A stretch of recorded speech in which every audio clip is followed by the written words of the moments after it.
માટે દયા ગરીબી બંદગી એની લે હૃદયમાં લાવ, દાદુ કાંટા જીભકા મત કિસી કો લગાવ। કોઈને તારા જીભના કાંટા લગાડીશ નહીં। દયા ગરીબી, ગરીબ કોણ? જેનામાં અહમ નથી।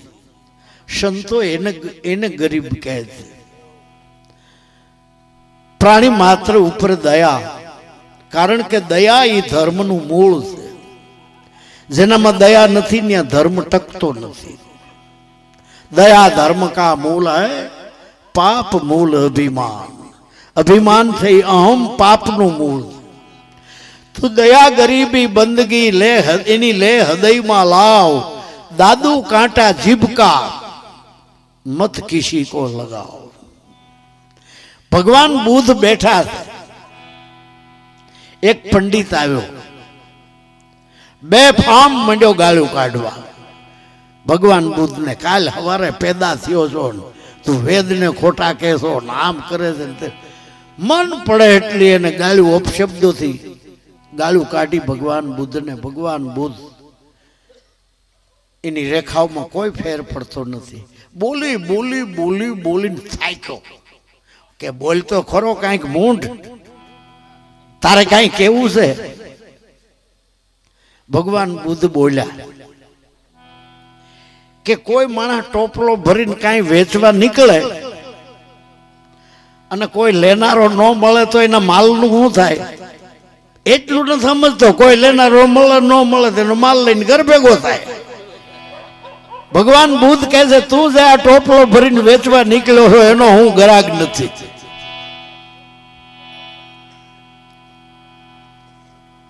ઈ લઈને તું પાછો જ્યાં આવ્યો ન વ્યો જા। એટલે દયા ગરીબી બંદગી એટલે આવું બધું છે વાણીનું ઝેર। वाणी हमारी फिर गई यही तन यही देश, खारी शो मीठी भई ये सदगुरु का उपदेश। गुरु करवाथी चामड़ी नो कलर फरतो नथी। गुरु करवा होय तो गैढा होय तो जुवान थवातुं नथी। गुरु करवाथी गरीब होय तो करोड़ोपति थवातुं नथी। गुरु करवाथी खाली भीतरना भाव फरी जाय छे। सदगुरु मेरे गारूड़ी मुझ पर कीधी मेर, एवो मोरो पायो मर्मनो गुरु उतरी गया सर्वे ઝેર। વાણી માંથી ઝેર વયું ગયું, દ્રષ્ટિ માંથી ઝેર વયું ગયું, વિચારો માંથી મન માંથી ઝેર વયું ગયું। વાતડી છે કામણગારી એટલે કડવા પ્યાલા જે કોઈ પીવે મીઠા સમજે ઝેર। કોઈ પણ આપણા વખાણ કરે એટલે ફૂલાવું નહીં। તરત જ વિચાર, કાગડા ને પૂરી જડી, પૂરી લઈને દાળમાં ખાવા બેઠો। શાળ કે ગદની છલાંગ ને પૂગે નહીં, આવડો પાંકુ વાળો ઉડી જાય એકદમ આનું કર। પછી યુગથી લડાવી શાળે। કાગડા ભાઈ કે કેદું કહેવાનું મન થતું હતું, પણ હવે આજ મોકો બન્યો કહી નાખું। કાગડા તો મેં ઘણા જોયા, પણ તમારો સળકાટ, તમારું રંગ રૂપ કઈક આવ જુદી જાતના છે।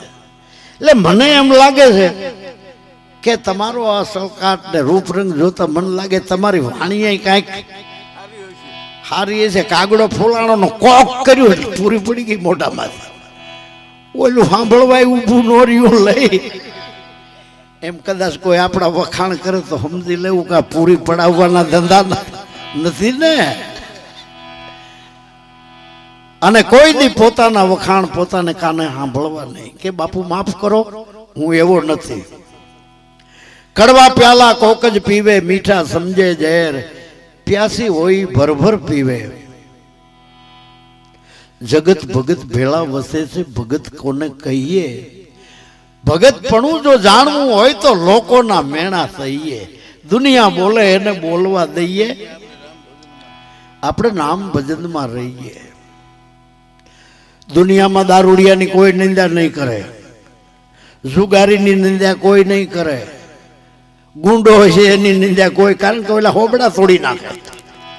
જો બિચારો કોઈ ભક્તિ કરે, ભગતની પૂંછડી થયો હાલી નીકળ્યો. ભગત પણ જો જાણવું હોય તો લોકોનો મેણા થઈએ. મીરાએ આ ઝેર પીધા હતા દુનિયાના નિંદ્યાના. નરસૈયાએ ઈ ઝેર પીધું. ઈ ઝેર જે પ્યાસી ભરભર પીવે એના ઘટમાં આવે લીલા લહેર. એક જ દાણ નિંદ્યા મીરાએ પીધી. રોહિદાસની શિષ્ય થયા પછી માણસોએ પંડિતોએ માથે માછલા ધોયા. કારણ કે રોહિદાસ પાસેથી બોધ લીધા પછી મીરાએ લાજ મૂકી દીધી. હાહરા કે જેઠની કોઈની લાજ કાઢવી બંધ કરી દીધી. રાણાએ થયું રાણાને કે અમારી હાથ પેઢીએ નહોતું, અમારી હતર પેઢીએ નહોતું, અમારા કુળમાં કોઈ દી નહોતું. આવું મીરાએ કર્યું. એના માવતરોને બોલાવ્યા. માવતરોને બોલાવીને કીધું કે ભાગ્યું ભાણું કરાહારે જાય. આ તમારી દીકરી અમારે ધોળે ધર્મે જોતી નથી, લઈ જાઓ. રોહિદાસે ગાંડી કરી નાખી. જોવું છે તમારી દીકરીનું રૂપ. આખી કચેરી ભરાઈને બેઠી છે. એક બાજુ માવતરનો પક્ષ, બીજી બાજુ હાહરાનો પક્ષ. મીરા ઉઘાડે મોઢે હાથમાં રામસાગર ને કીર્તાલ લઈને આવે છે. બે પક્ષની વચ્ચે આવીને બેઠી. એકબીજાને કોણિયું મારે હાનું કરે કે જોઈ લ્યો. એના માવતરોને કહે છે હારા કે જુઓ છે શરમ, અમારા ઢીંગલા જેવા રતન બેઠા છે. હારા શેઠ.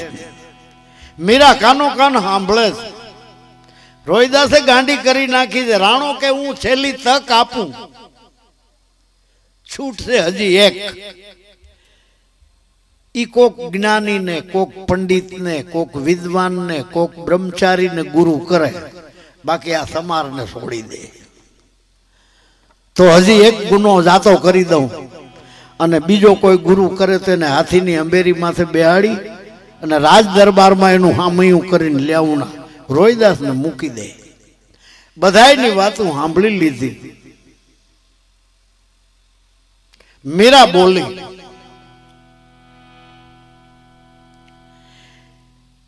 હે રાણાજી, હવે ગજેથી ઉતરીને હું ગધો કેમ પલાણું?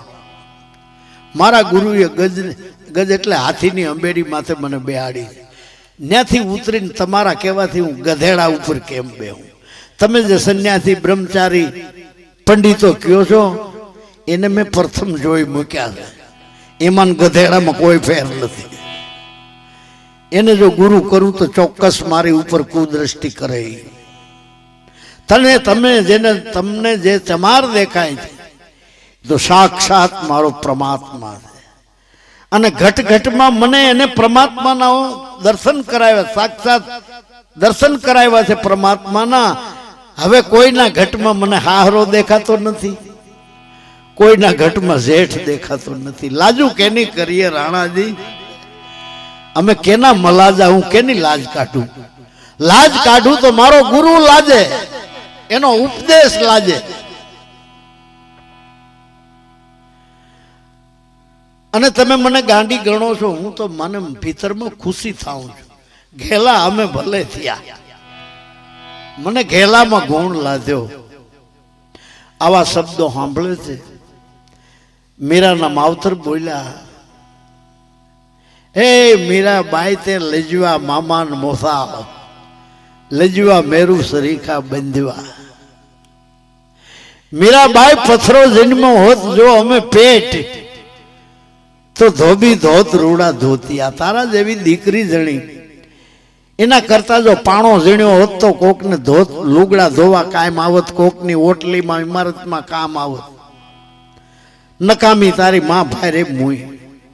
મીરાબાઈ, પથરો જન્મો હોત જો અમે પેટ, તો ધોબી ધોત રૂડા ધોતિયા. તને દુનિયામાં કોઈ ગુરુ ન જડ્યો?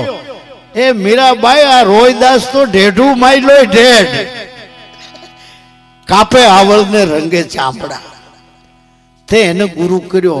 અમારું દુનિયામાં હોબડામાંથી નાક કાપી નાખ્યું, ઊંચું માથું કરીને અમે ક્યાંય હાલવા જેવા રહ્યા નથી। છેલ્લું ભજન રોહિદાસ ઓલા રાણાએ તો રજા દઈ દીધી, માવતરે કીધું કે તું અમારી દીકરી ને અમે તારા મા બાપ નહીં, અમારા ઓશરીના પગથિયા ચડતી નહીં। બે નું શબ્દ સાંભળીને પગથિયા ન્યા જ ઉતરી જાય છે, આંગણામાં ઉભીને છેલ્લું ભજન ગાય છે। કર્મને સંજોગે રાણા મારું કોઈ નહીં, હારા કે માવતરમાં મારું કોઈ છે નહીં। રોહિદાસ પાસે જાય છે છેલ્લે કે બાપુ આપે શીખવું લાગ્યું છે, હા રેવે તો છોડી દીધી, પણ મને માવતરોએ છોડી દીધી છે, તમારા સિવાય મારો કોઈ આધાર નથી, હવે તમારા ભેગી રહું। રોહિદાસ કહે છે બેન, મેં તને બોધ કર્યો તે ભેગું રાખવાની શરત નથી કરી, હવે હું તને છેલ્લી ભલામણ કરું છું કે તારી દ્રષ્ટિમાં હજી હારા માવતર કેમ દેખાય છે? જે મેં તને બોધ આપ્યો છે તમારી સુરતામાં રાખો શાલિંગ્રામ। મીરાબાઈ તમે પાછા ઘેર જાઓ, તારા નિજ ઘરમાં હમાઈ જા પાછી તું, એટલે તને હારાય નહીં દેખાય, માવતરે નહીં દેખાય। આ મારી કસોટી કરનારો ઈનો ઈ છે, બીજો નથી। શબ્દો મીરાના સંત રોહિદાસના શબ્દો મીરાએ સાંભળ્યા, એકદમ ખુમારી ચડી મીરાને, પછી પદ ઘૂઘર બાંધ મીરાના, પગે ઘૂઘરા બાંધ્યા, મોકળિયું મૂકી અને છેલ્લું ભજન ગાયું, શામ પિયા મેરી રંગ દે ચુનરિયા। કારણ કે બિન રંગે મેં ઘેર નહીં જાઉં, પૂરો રંગ ચડ્યા વિના નિજ સ્વરૂપમાં જવાશે નહીં, કારણ કે તમામ આવરણ છૂટે તો જ નિજ રૂપમાં ટકી શકાય। बिन रंगे मैं घर नहीं जाऊं, बीत जाए चाहे सारी उमरिया, शाम पिया मेरी रंग दे चुनरिया। लाल रंगावे कोई हरी रंगावे, मारे एवी नहीं रंगावी, अपने रंग जैसी रंग दे चुनरिया। शाम पे तारो ओरिजिनल रंग होय ई चढ़ावी दे, अने एवो रंग चढ़ावी दे, ऐसी रंग दे के रंग नहीं जावे, धोबिया धुए भले चाहे सारी उमरिया। संतो धोबी के ने कहे से निंदा करवा वाला, जिंदगी भर के मारी निंदा थाई तो मारो रंग खिले, झांखो न पड़े, एवो रंग चढ़ावी दे। बाई मीरा कहे रोहिदास चरणे, बस हवे एक हरि चरण में लगी है नजरिया, शाम पिया मेरी रंग दे चुनरिया।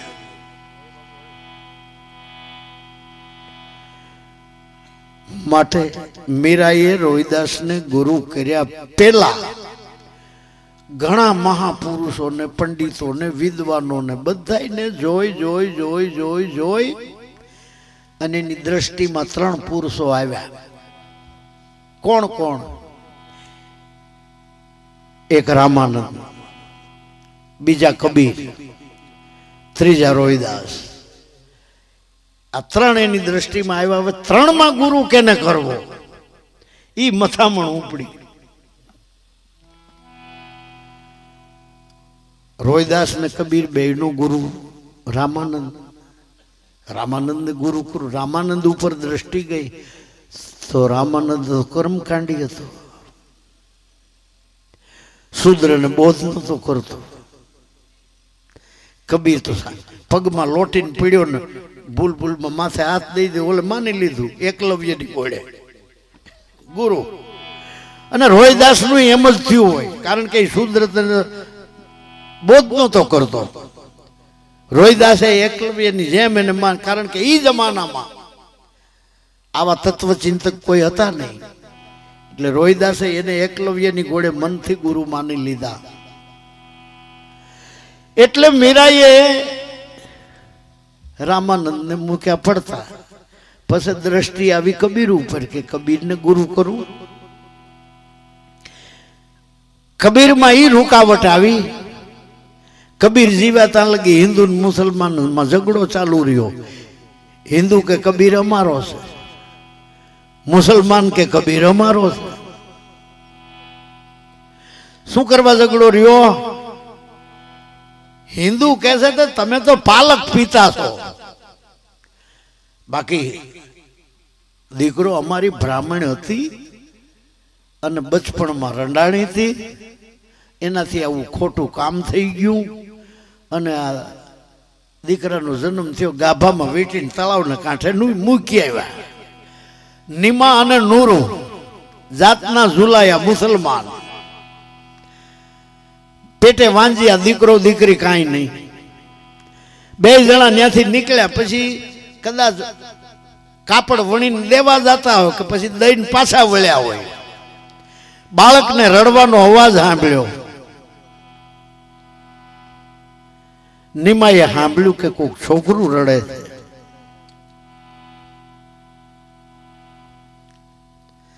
રડવાના અવાજ ઉપર બે જણા હાલ્યા, જ્યાં જુએ તો ગાભામાં વીટેલો છોકરો. નિમાએ ઉપાડી લીધો. ઓહ, આ તો ખુદાની પ્રસાદી, ખુદાની ભેટ. ખુદાએ રૂબરૂ પ્રસાદી આપી. છાતી એમો લઈ લીધો દીકરો, લઈ ગયા ઘીરે, ઉછેરીને મોટો કર્યો કબીરને પાલક પિતા તરીકે. એટલે એને પાલક એટલે કે અમારો છે મુસલમાન કે, તો મુસલમાન કે તમારો હતો તો ના કેવા શું કરવા તળાવણ કાઢે. અમે નો મળ્યા હોત તો એની દેશા શું થાત.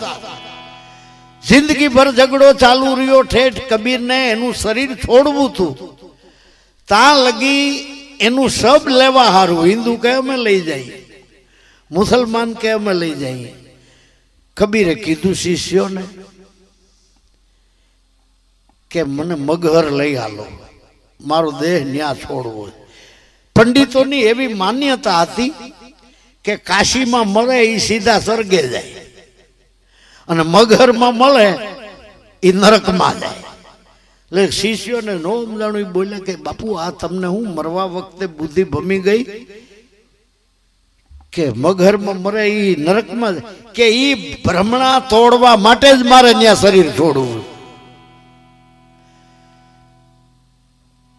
મેં વાંચ્યું છે એવું. એક રૂમની અંદર કબીર જાય છે કે તમે બે પક્ષ બારા ઉભા રહ્યો, મને શાંતિથી શરીર છોડવા દો. રૂમમાં જઈને પછી જે કાંઈ ઘટના બની હોય, રૂમ ખોલ્યો એટલે ફૂલનો ઢગલો પડ્યો હતો. અડધા ફૂલ લઈ ગયા હિન્દુ, અડધા લઈ ગયા મુસલમાન. એટલે મીરાએ કીધું કે મારે આ સંઘર્ષમાં ઉતરવું ને કબીરને ગુરુ. આ રોહિદાસમાં કાંઈ સંઘર્ષ જ નહીં, કોઈ વાદ વિવાદ જ નથી. રોહિદાસને જઈને એટલું પૂછ્યું મીરાએ કે બાપુ તમે મને ભગવાનના દર્શન કરાવશો? આ પ્રશ્ન કર્યો. તાતા ઉત્તરખંડમાંથી ચમકી વીજળી. રોહિદાસનો ઉત્તર એવો આવ્યો, ઉત્તરખંડમાં નહીં, ઉત્તરખંડમાં આવી આવી અનેક જગ્યાઓ અમારે મળે મોલે ઉત્તર દિશાથી, પ્રશ્નના ઉત્તરમાંથી એવી ચમકારો થયો. ઉત્તરખંડમાં ચમકી વીજળી, એવા ઝરમર વર્ષા મેઘરે ભીંજાઈ ગઈ મારી ચૂંદડી. મીરા કહે છે મારું ભીતર પલાળી દીધું, ગુરુ તરીકે સ્વીકારી લીધા. મીરાએ સંત રોહિદાસને મહાન વિભૂતિ આ બાઈ બની. મીરાબાઈ આધ્યાત્મિક માર્ગમાં બૈરા કોમની અંદર ફર્સ્ટ નંબર મીરાનો છે. અને સંત રોહિદાસ સંતોમાં ફર્સ્ટ નંબર એનો છે. મર્યા પછી સંત રોહિદાસે પ્રથમ જાલી રાણીને બોધ કર્યો, પછી મીરાને બોધ કર્યો, પછી પ્રેમ ગુરુ તરીકે પીપાવાવનો રાજા પીપો અને એની ઘરવાળી સીતા દેવી, એને પ્રેમ ગુરુ તરીકે રોહિદાસનો સ્વીકાર કર્યો. અને બ્રાહ્મણોના પેટમાં તેલ રેડાણું કે શું આપણું જડા મૂળ ગયું છે. આ ચમાર ઉઠી અને રાજા મહારાજાના ઘરમાં હાથ નાખવા માંડ્યો. રોહિદાસ માથે બ્રાહ્મણ કોપ્યા, અનેક જાતની આને માથે આપતું બધું નાખવા માંડ્યા. કાંઈ કામ ન આવ્યું એટલે કાશી નરેશની આગળ ફરિયાદ કરી કે જે વર્ણ વ્યવસ્થાની થિયરી છે એનો ચડે ચોક ભંગ થઈ રહ્યો છે, તમારા હાથમાં સત્તા છે, તમે રોહિદાસને રોકો. આ રાજા મહારાજાનો ગુરુ થવા માંડ્યો. કાશી નરેશ મને લાગે છે કે સમજ્યું હશે. એને કીધું કે ભક્તિ કરવાનો દરેકનો અધિકાર છે. પરમાત્માના ઘીરે કોઈ ચમાર નથી, કોઈ બ્રાહ્મણ નથી, એટલે એમાં હું હસ્તક્ષેપ કાંઈ કરી શકું નહીં. અને ગુરુ થવા નહીં જતો હોય, લોકો એને ગુરુ કરવા આવતા હશે, એટલે કાંઈ હાલ્યું નહીં કે તો અમારે હાથ ખોટના પારખા કરવા. એની ભક્તિ સાચી કે અમારી, કે ભાઈ એમાં કદાચ હું સાથ આપું. કે રોહિદાસ એનો ભગવાન લઈ આવે, અમે અમારો ભગવાન લઈ આવીએ, અને બેયના ભગવાનને ગંગામાં નાખીને જેનો ભગવાન બુડે એની ભક્તિ ખોટી, અને જેનો ભગવાન તરી જાય એની ભક્તિ સાચી. બે મંજુ રોહિદાસે તો કીધું કે હું હાર જીતથી પર થઈ ગયો છું, જીતવાથી ને હારવાથી. પણ તમે મને પરાણે આમાં નાખો છો, તમારે સહી કરું બાપા, પણ શરત એવી કે જે હારી જાય એને માથે ટકા કરવા, મુહ્યું પાડી નાખવી, અને જે જીતે એને ચંદનની પાલખીમાં બેહારી અને કાશીનગરમાં એની શોભાયાત્રા કાઢવી. સયું કરી બે પંડિતો એનો બાપુ 4 સાડા 4 કિલાનો શાલિગ્રામની મૂર્તિ પિત્તળની લાવ્યા. ગંગાને કિનારે મંત્રો ભણી ભણી અને પ્રાણ પ્રતિષ્ઠા મીડિયા કરવા. મારું જૂનું ગામ છે પીપરડી, ત્યાં હમણાં સપ્તાહ બેઠી ગામમાં. ત્યાં એક નારણભાઈ મારા શિષ્ય, ગામ વાળે ઓલા સપ્તાહ વાળા પાસે ફરિયાદ કરી કે અમારે અહીં એક ઢેઢ છે, કોઈને માનતો નથી,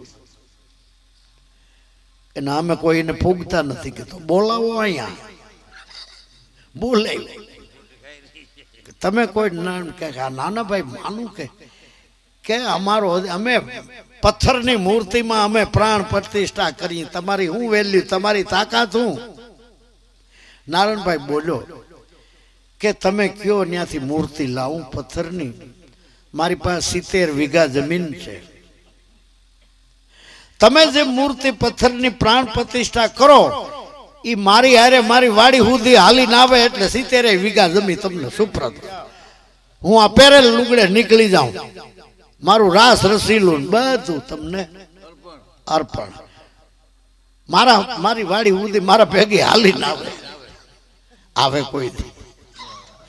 તો આ પ્રાણ પ્રતિષ્ઠાનું પ્રમાણ હું બાપુ 4 સાડા 4 કિલોની પિત્તળની મૂર્તિ પંડિતોએ વારા ફરતી સવા કરી કરીને પ્રાણ પ્રતિષ્ઠા કરી. જેવું મૂકો ગંગાજીમાં શાલિગ્રામ, કઈ પ્રકૃતિ એનો નિયમ છોડે, ડબ કરતો જાતો રહ્યો તળે શાલિગ્રામ, ભૂંડા મોઢા થઈ ગયા. ઊંચી ટંગડી રાખવા સારું કે અમારો બુડ્યો તો રોહિદાસ નો બુડી જાય. કાશી નરેશ ને કે હવે રોહિદાસ નો મૂકે ગંગામાં. રોહિદાસ કે મારો ભગવાન કોઈ ધાતુનો નથી, સત્ય છે ઈ મારો શાલિગ્રામ છે. ભગવાન બુદ્ધ કહે છે સત્યમેવ જયતે, સત્યનો સદા જય થાય. અને મારી ગંગા ઈ જ્ઞાન ગંગા, ઈ મારી ગંગા છે, અને જ્ઞાન ગંગામાં સત્ય રૂપી શાલિગ્રામ તરે. રોહિદાસ નો વિજય થયો. બ્રાહ્મણો ને કીધું કે જાઓ ટકા કરી આવો, મોઢું પાડી આવો, સયું કર્યું. ભૂંડા મોટા થઈ ગયા કે પણ ભાઈ સાહેબ હાવ ટકા કરી માથે તો મુસલમાન થઈ જાય, તો એટલી ચોટલી રાખવા દો કે હું ન કહું. એ રોહિદાસ ને પગે પડો, એ સંત પુરુષ છે, અને કદાચ એને દયા આવે અને સૂટ આપે તો ચોટલી રાખો, બાકી મારા તો અહીં તમે લખ્યું છે, તમે લખાયું, તમે સહયો કરી. સંત રોહિદાસ પાસે ગયા પંડિતો. ઈ જમાનામાં કાશીમાં પંડિતોની પાર્લામેન્ટ ભરાતી, અને પંડિતોની પાર્લામેન્ટ જે કાયદો બહાર પાડે એ આખા દેશને લાગુ પડે. હવે રોહિદાસ કે મારો તો સત્ય છે, મારો શાલિગ્રામ છે, જ્ઞાન છે, મારી ગંગા છે. રોહિદાસનો વિજય થયો. ચોટલી રાખવાનું રોહિદાસ કહે તો રાખો. પંડિતો બધાય ગયા, પગમાં પડ્યા કે તમારા સિવાય કોઈ આધાર નથી અમારો, અમારા હાથે બંધાણા થઈ. કે તમારું કહેવાનું શું કે હોબડામાંથી કપાઈ ગયું છે અમારું, બાકી નથી રહ્યું કાંઈ, એટલી ચોટલી રાખવા દો. રોહિદાસ કહે કરગોરો શું રાખો, જાઓ. ચોટલી રાખવાની છૂટ આપી, તેદુની ચોટલી આલી હવે છે. ચોટલી રાખવાની છૂટ આપી એટલે પંડિતોએ મળીને સંત શિરોમણીનું બિરુદ આપ્યું રોહિદાસ સંત. હવે આ વાત પતી ગઈ. કાશી નગરમાં શોભાયાત્રા કાઢી, રોહિદાસને પાલખીમાં બેહાડી, બધો સમય વીતી ગયા પછી પંડિતોએ એની પછવાડે વાર્તા લખીને, આ વાર્તા મેં વાંચી છે મનહી પૂજા મનહી ધૂપમાં, ભગવાન ઓશો રજનીશનું લખેલું પુસ્તક છે. એમાં એવી એને પહેલે પાને લખ્યું છે कि भारत का आकाश संतों ना सितारों से भरा हुआ है, मगर रोहिदास को मैं ध्रुव तारा कहता हूं. हूं करवा ध्रुव तारो कहूं छू कि आखा भारत मांथी बौद्ध धर्म ने पंडितों हाकी काढ्यो અને રોહિદાસ આમાં હારી ગયા. રોહિદાસને ડગાવી શક્યા નહીં. એટલે મારી દ્રષ્ટિમાં તો બુદ્ધ કરતા રોહિદાસ મહાન છે, આવું ભગવાન ઓશો બોલે છે. કેમ કે બુદ્ધને તો ભણાવવા વાળા હતા, સંસ્કારો આપવા વાળા હતા, ઊંચી જ્ઞાતિમાં જન્મ્યો તો. આને તો હોય એક અક્ષર ભણેલો નથી, કોઈ હારા માણસે પાસે બેહવાય નથી દીધો. અને એની પાસે જો આ સંસ્કૃત ભણેલા વેદાંતિઓ ઈ જો હારી જતા હોય. ભગવાન બુદ્ધે તો રાજપાટ છોડ્યું એટલે લોકોને બની ગયું કે આહા. પણ રજનીશ કહે છે કે આ રોહિદાસ પાસે હતું શું થી છોડાય, છોડવા જેવું જ નહોતું કાંઈ, પણ છોડવાનો પ્રશ્ન જ આવતો નથી. હારી ગયા પછી પંડિતોએ રોહિદાસની એવી વાર્તા લખી કે એ સમાર ક્યાં હતો. આગલા અવતારમાં અમારો બ્રાહ્મણ હતો.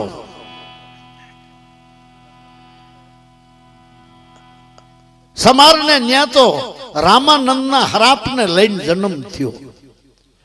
કેવી વાર્તા લખી કે એક વાણિયો હતો, વાણિયાના ગ્રાહક બધા ચમાર હતા. રામાનંદનો શિષ્ય ત્યાંથી સીધું માગી આવ્યો. ઈ સીધાની રસોઈ કરી. રામાનંદે તૈયાર ઠાકરની મૂર્તિ આગળ થાળી ધરી. ઠાકરની મૂર્તિ મોઢું ફેરવી ગઈ કે આ રસોઈ હું નહીં સ્વીકારું, આ રસોઈ ભ્રષ્ટ છે. રામાનંદ કે કેમ બાપુ? કે આ તારો સેવક જ્યાંથી આ સીધું લાવ્યો છે એના બધા ગ્રાહક સમાર છે, આ ભ્રષ્ટ. અને પીતો ગયો રામાનંદનો, બોલાવ્યો નથી. એટલે આ ક્યાંથી લાવ્યો? કે વાણિયાને આ જોતો નથી ભગવાન મોઢું ફેરવી ગયા. જા સાલા તારો સમારને ન્યા જન્મ થાય. રજનીશ લખે છે કે પેલું ખોટ તો ઈ કે પથ્થરની મૂર્તિ કોઈ દી મોઢું ફેરવે નહીં અને કોઈ દી બોલે નહીં કે આ રસોઈ હું નહીં સ્વીકારું.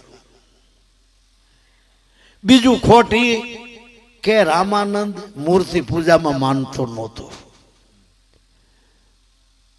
એટલે કે હરાપને લઈને આ ચમારને ત્યાં જન્મ થયો ને. રોહિદાસના ગામનું નામ મંડુર, કાશીની નજીક. એના બાપનું નામ રઘુરામ, એની માનું નામ કરીમાબાઈ, એની ઘરવાળીનું નામ લુણાબે. કરીમાબાઈ ને જન્મ થયો રોહિદાસ. આ વાર્તા છે પંડિતોની. જન્મ થયો પણ બાઈ ને ધાવે નહીં. ધણી ધણિયાણી મૂંઝાણા. અરે ભગવાન, દેવ જેવો દીકરો, ગુલાબના ફૂલ જેવો ધાવતો નથી, હવે શું કરવું? કે હાલો જાય ગુરુ રામાનંદ પાસે. રામાનંદ પાસે આવ્યા કે બાપુ આ દીકરો દેવ જેવો પણ ધાવતો નથી. રામાનંદ તો જાણતા જ હતા. હા હા એનો ધાવે આ લેવો વરો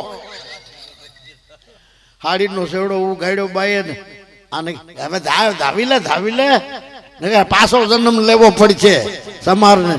તારતા સો ધાવવા માંડ્યો. કારણ કે હું કરવા નહોતો ધાવતો કે જો ધાવું તો હું સમારનું ધાવું તો સમાર થઈ જાઉં એટલે નહોતો ધાવતો. રજનીશ લખે છે બીજું ખોટી એટલા બાળકને ભાષાનું જ્ઞાન હોય નહીં. અને સમારનું ધાવવાથી જો સમાર થઈ જવાતું હોય, માં ખાલી માં હોય છે, માં સમાર નથી હોતી કે માં બ્રાહ્મણ નથી હોતી. માં ખાલી માં હોય છે. અને સમારનું ધાવવાથી સમાર થઈ જવાતું હોય તો આપણે ભેંસનું દૂધ પીએ આપણે ભેંસ થઈ જવાનું, આપણે ગાનું દૂધ પીએ તો ગા થઈ જાય, બકરીનું દૂધ પીએ બકરી થઈ જવા જોઈએ. રજનીશ લખે છે કે ત્યાંથી વધારે ખાતરી કરવી હોય થોડુંક ધાવણ લ્યો સમારનું, થોડુંક ધાવણ લ્યો બ્રાહ્મણનું. દુનિયાની કોઈ લેબોરેટરીમાં ટેસ્ટ કરવા મોકલો, દુનિયાની કોઈ લેબોરેટરી રિપોર્ટ નહીં આપી શકે કે આ ધાવણ સમારનું આ ધાવણ બ્રાહ્મણનું. એટલે એની ઊંચી ટંગડી રાખવા માટે પંડિતોએ આવી વાર્તા લખી છે. પહોંચી બીજી તો રીતે પહોંચી ક્યાં નહીં. એટલે સત્યમેવ જયતે ભગવાન બુદ્ધનો શબ્દ છે. રોહિદાસ કહે છે સત્ય છે એ મારો શાલિંગ્રામ છે અને સત્ય છે એ જ ગુરુ છે. સતગુરુ સત છે એ ગુરુ છે. હવે એ જે સત છે એ શબ્દમાં આવતું નથી. गुरुगम में क्या कहूं लिखकर क्या बताऊं.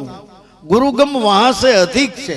લખવાથી બોલવાથી શબ્દમાં આવે એ સત્ય નથી, બોલવામાં આવે એ પણ સત્ય નથી. ભગવાન બુદ્ધ મૌન થઈ જતા કોઈ સત્યનું પૂછે એટલે. गुरुगम में क्या कहूं लिखकर क्या बताऊं. गुरुगम वहां से अधिक है निस्दिन लागू पाऊं. निस्दिन लागू पाऊं चाह उनकी है मेरे चित्त में. जहां हले न जीबान लेश गुण गांव में कितने. कहे दिन दयाल सब अक्षर से है पारा. दो अक्षर की बीच में भेद सुमाया है तारा. માટે આપણી મૂળ વાણી ઉપર આવીએ. સત સંગ્રામે જે રિયા પગ ખોડી. જેટલા જેટલા એ સત્યનો સંગ્રામ ઉપર પગલા ખોડ્યા છે એને વિપત પડી પણ તોય બંદગી ન છોડી. જેટલા જેટલા એ સત્યના રાહ માથે હાલ્યા છે